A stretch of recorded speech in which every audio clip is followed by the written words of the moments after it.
নমস্কার সবাইকে বন্ধুরা, আজকে 15ই মে 2024 ইংরেজি। আজকের পরিয়াদ পত্রিকায় উঠে আসা একটি বিশেষ গুরুত্বপূর্ণ হেডলাইনের বিস্তারিত আলোচনা কি দেওয়া হয়েছে সেটা এখন আমরা দেখব। হেডলাইনটির নাম হলো কর্মচারীদের রেফারির ভূমিকায় চান মুখ্যমন্ত্রী। যে কোনো সরকারে এবং প্রশাসনের মূল চালিকা শক্তি হচ্ছেন কর্মচারীগণ।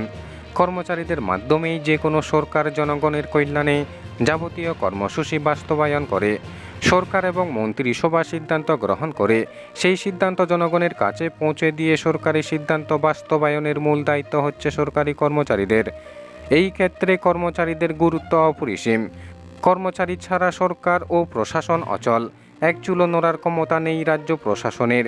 তাই একটি অনুষ্ঠানে রাজ্য সরকারি কর্মচারীদের রাজ্যের স্বার্থে এবং আপামর জনতার সেবাতে মনোযোগী হয়ে কাজ করার আহ্বান জানিয়েছিলেন রাজ্যের মুখ্যমন্ত্রী ডক্টর মানিক সাহা। পাশাপাশি সরকারি কর্মচারীদের জনগণের সেবায় কী ধরনের ভূমিকা নিতে হবে তারও একটি রূপরেখা তৈরি করে দিয়েছেন মুখ্যমন্ত্রী ডক্টর মানিক সাহা। মুখ্যমন্ত্রীর সেই রূপরেখা অনুযায়ী রাজ্য সরকারি কর্মচারীদের ভূমিকা হবে নিরপেক্ষ, অর্থাৎ ফুটবল খেলার রেফারি এবং ক্রিকেট খেলার আম্পায়ারের মতো কোনো পক্ষপাতিত্ব না করে জনগণের কল্যাণে কর্মচারীদের কাজ করার কথা বলেছেন মুখ্যমন্ত্রী। এই প্রসঙ্গে মুখ্যমন্ত্রী আরও জানিয়েছিলেন, জনগণ যাতে সরকারি অফিসে এসে কোনোভাবে হয়রানির শিকার না হন সেদিকে কর্মচারীদের বিশেষ নজর দিয়ে কাজ করতে হবে।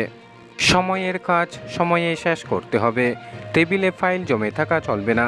জনগণের সমস্যা দ্রুত নিরসনে পদক্ষেপ নিতে হবে।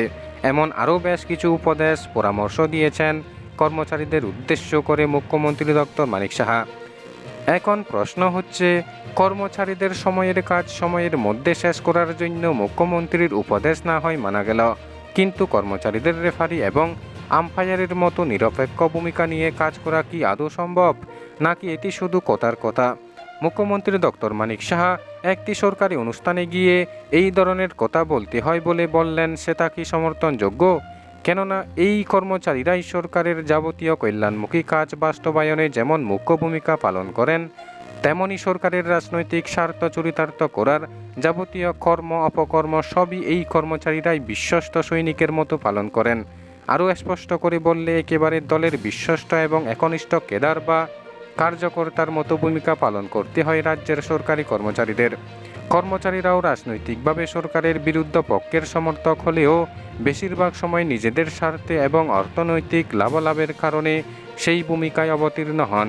এক কথায় বলা যায়, সরকারি শাসক দলের না হলেও তারা শাসক দলের একনিষ্ঠ সৈনিকের মতো যাবতীয় কর্ম সম্পাদন করেন।